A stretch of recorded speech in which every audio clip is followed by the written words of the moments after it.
ಆತ್ಮೀಯ ಬಂಧುಗಳೇ, ಹೀಗೆ ಸ್ವಾಮಿ ವಿವೇಕಾನಂದರು ಸುಮಾರು 7 ವರ್ಷಗಳ ಕಾಲ ಕಾಶ್ಮೀರದಿಂದ ಕನ್ಯಾಕುಮಾರಿಯವರೆಗೆ ಸಂಚಾರ ಮಾಡಿ ಕೊನೆಗೆ ಈಗ ಅವರು ಮದ್ರಾಸಿಗೆ ಬಂದಿದ್ದಾರೆ. ಕನ್ಯಾಕುಮಾರಿಯ ದರ್ಶನದ ನಂತರ ಅಲ್ಲಿನ ತಪಸ್ಸಿನಿಂದ ಅವರಿಗೆ ಇಡೀ ದೇಶದ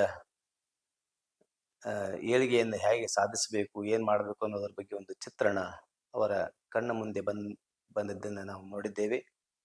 ಈಗ ಅದಕ್ಕಾಗಿ ಅವರು ಅಮೆರಿಕಾಗೆ ಹೋಗಬೇಕು ಅಂತಕ್ಕಂಥ ಯೋಚನೆಯನ್ನು ಇಟ್ಟುಕೊಂಡು ಮತ್ತು ಬಹಳ ಜನರ ಸಲಹೆ ಮೇರೆಗೆ ಅದನ್ನು ಸರ್ವಧರ್ಮ ಸಮ್ಮೇಳನದಲ್ಲಿ ಭಾಗವಹಿಸಬೇಕು ಅನ್ನುವಂಥ ಕಾರಣಕ್ಕಾಗಿ ಹೋಗ್ತಾ ಇದ್ದದನ್ನು ಶ್ರೀಮಾತೆ ಶಾರದಾ ದೇವಿಯವರ ಅನುಮತಿಯನ್ನ ಪಡೆದ ಮೇಲೆ ಅವರ ಮನಸ್ಸು ನಿರಾಳವಾಗಿ ನಿರಾತಂಕವಾಯಿತು. ಈಗ ಅವರು ಅಮೆರಿಕದ ಕಡೆಗೆ ಸಾಗ್ತಾ ಇದ್ದಾರೆ. ಹಾಗೆ ಸಾಗೋದಕ್ಕಿಂತ ಮೊದಲು ನಾವು ಸ್ವಾಮಿ ವಿವೇಕಾನಂದರು ಇಡೀ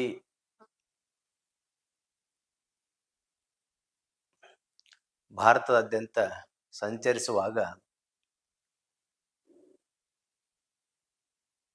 ಪರಿವ್ರಾಜಕ ಜೀವನದ ಕೆಲವು ಅನುಭವಗಳನ್ನ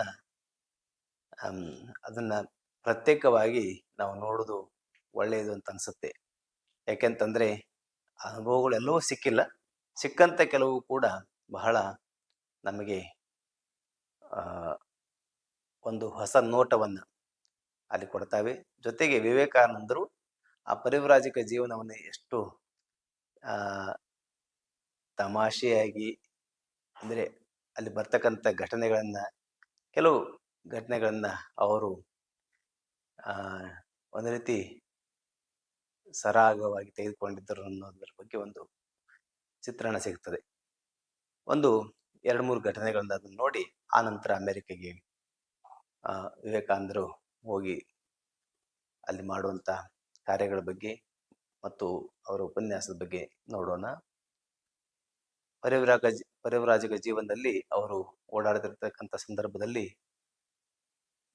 ಎಲ್ರಿಗೂ, ಅಂದ್ರೆ ಬ್ರಿಟಿಷ್ ಸರ್ಕಾರಕ್ಕೆ ಒಂದು ಡೌಟ್ ಇತ್ತು. ಏನಂತಂದ್ರೆ ಬಹಳ ಜನ ಕ್ರಾಂತಿಕಾರಿಗಳು, ಈ ದೇಶಭಕ್ತರು, ಸ್ವಾತಂತ್ರ್ಯ ಹೋರಾಟಗಾರರು ಸನ್ಯಾಸಿ ವೇಷವನ್ನು ಹಾಕೊಂಡು ಇದ್ದಾರೆ ಅನ್ನುವಂಥದ್ದೊಂದು ಗುಮಾನಿ ಅವರಿಗಿತ್ತು. ಹಾಗಾಗಿ ವಿವೇಕಾನಂದರು ಕೂಡ ಅಲ್ಲಲ್ಲಿ ಸಂಚಾರ ಮಾಡ್ತಾ ಇದ್ದದನ್ನು ನೋಡಿ ಆ ಬ್ರಿಟಿಷ್ ಸರ್ಕಾರಕ್ಕೆ ಆ ರೀತಿಯಂತ ಒಂದು ಸಂಶಯ ಇತ್ತು. ಮತ್ತು ಬ್ರಿಟಿಷರ ಕೈಯಲ್ಲಿ ಅಧಿಕಾರಿಗಳಾಗಿ ಕೆಲಸ ಮಾಡ್ತಾ ಇದ್ದಂಥ ನಮ್ಮ ಜನಗಳಿದಾರಲ್ಲ, ಇವು ಎಲ್ಲಿ ಹೋದ್ರೂ ಸಂಶಯ ಪಿಶಾಚಿಗಳಿದ್ದಾಗೆ. ಇವು ಅಧಿಕಾರಿಗಳಾಗಿದ್ದೇವೆ ಅನ್ನೋ ಮಾತ್ರಕ್ಕೆ ಇವರಿಗೆ ದೇಶಾಭಿಮಾನವೇ ಇರೋಲ್ಲ. ಅಲ್ಲಿ ಬ್ರಿಟಿಷರ ಪರವಾಗಿ ಕೆಲಸ ಮಾಡ್ತಾ ಇರ್ತವೆ ಅಂಥವು ಕೆಲವು. ಹೀಗೆ ವಿವೇಕಾನಂದರ ಬಗ್ಗೆ ಒಬ್ಬ ವ್ಯಕ್ತಿ ಡೌಟ್ ಪಟ್ಟು ವಿವೇಕಾನಂದ ಹೇಗೆ ನಡ್ಕೊಂಡು ಹೋಗ್ತಾ ಇದ್ರು ಒಂದು ಮಾರ್ಗದಲ್ಲಿ ಹಿಂದಿನಿಂದ ಒಬ್ಬ ಬ್ರಿಟಿಷ್ ಅಧಿಕಾರಿ, ಅವನು ಬಹುಶಃ ಪೊಲೀಸ್ನೇ, ಅವನು ಕುದುರೆ ಮೇಲೆ ಬಂದು ಹಿಂದಿನಿಂದ ಬರ್ತಾ ಇದ್ದಾನೆ. ವಿವೇಕಾನಂದರು ಮುಂದೆ ನಡ್ಕೊಂಡು ಹೋಗ್ತಾ ಇದ್ದಾರೆ. ವಿವೇಕಾನಂದರು ಹೇಳಿದ, ಏಯ್ ನಿಲ್ಲು ಅಲ್ಲಿ ಅಂತ. ವಿವೇಕಾನಂದರು ನಿಂತ್ಕೊಂಡ್ರು.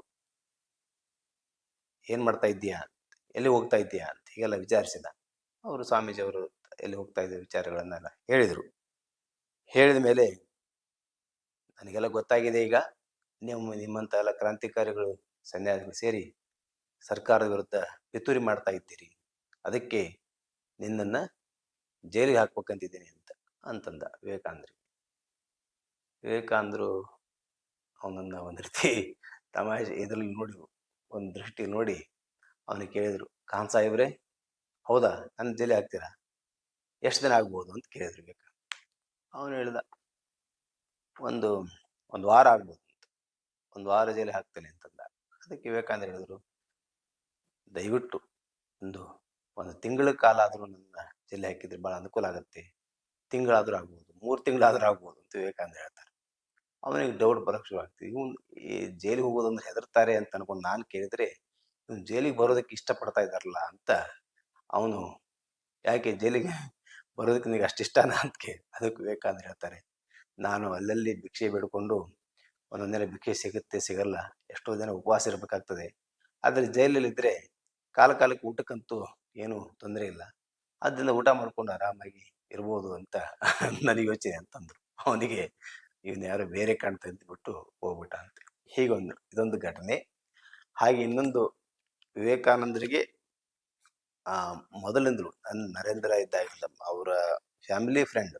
ಆದರೆ ಬ್ರಿಟಿಷರ ಕೈಯಲ್ಲಿ ದೊಡ್ಡ ಅಧಿಕಾರಿಯಾಗಿದ್ದಾನೆ, ಪೊಲೀಸ್ ಅಧಿಕಾರಿಯಾಗಿದ್ದಾನೆ. ಅವನಿಗೆ ಏನಾದರೂ ಇಂಥ ಕ್ರಾಂತಿಕಾರಿಗಳನ್ನ ಹುಡುಕಿ ಕೊಟ್ಟರೆ ಪ್ರಶಸ್ತಿಗಳು ಮತ್ತೆ ಅಲ್ಲೇನಾದರೂ ಅವನಿಗೆ ಮನ್ನಣೆ ಸಿಗ್ತದೆ ಮತ್ತು ಪ್ರಮೋಷನ್ ಇದೆಲ್ಲ ಸಿಗುತ್ತಲ್ಲ.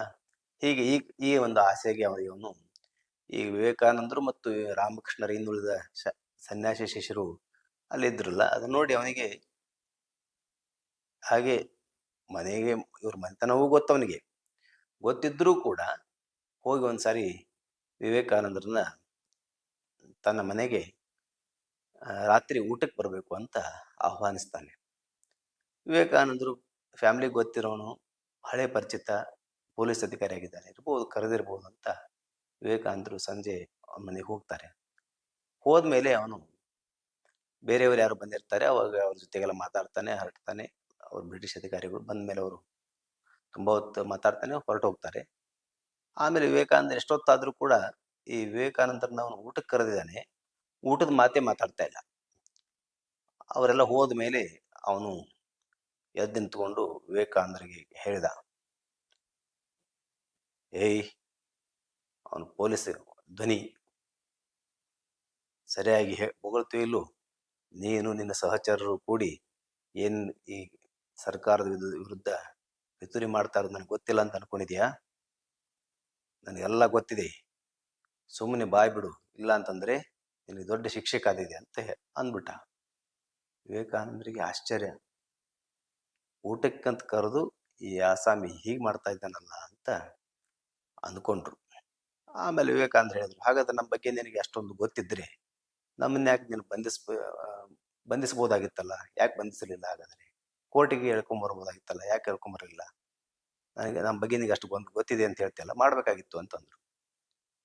ಗೊತ್ತಿದೆ, ಆದ್ರೆ ನೀನು ಸರಿಯಾಗಿ ಹೋಗಳಿದ್ರೆ ಈಗ ಇಷ್ಟಕ್ಕೆ ಕಡಿಮೆ ಶಿಕ್ಷೆಗೆ ನಿನ್ನ ಮುಗಿದೋಗ್ಬಿಡ್ತದೆ ಅಂತೆಲ್ಲ ಹೇಳಿದ್ರಿಸಿದ. ವಿವೇಕಾನಂದರಿಗೆ ಈಗ ಕೋಪ ತಡ್ಕೊಳಕ್ಕಾಗಲಿಲ್ಲ ಅವರಿಗೆ. ವಿವೇಕಾನಂದರದು ಜಟ್ಟಿಯ ಮೈಕಟ್ಟು, ಪೈಲ್ವಾನನ ಮೈಕಟ್ಟು.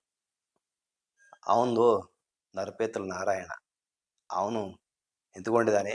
ವಿವೇಕಾನಂದರು ಹೋಗಿ ಮೊದಲು ಅವರ ಮನೆಯ ಬಾಗಿಲನ್ನ ಅಗುಳಿ ಹಾಕಿದ್ರು. ಅಗುಳಿ ಅಂತಂದ್ರೆ ಮೊದಲು ದೊಡ್ಡ ಒಂದು ಕಟ್ಟಿಗೆ ಬಾಗಿಲು, ದೊಡ್ಡ ದೊಡ್ಡ ಬಾಗಿಲು, ಅದಕ್ಕೆ ಹಾಕೋದು ಇರ್ತೈತೆ, ಅದಕ್ಕೆ ಅಗುಳಿ ಅಂತ ಹೇಳ್ತಾರೆ. ಅಗುಳಿ ಹಾಕಿ ಬಂದ್ರು ವಿವೇಕಾನಂದರು. ಬಂದು ಅವನ ಮುಂದೆ ನಿಂತ್ಕೊಂಡ್ರು.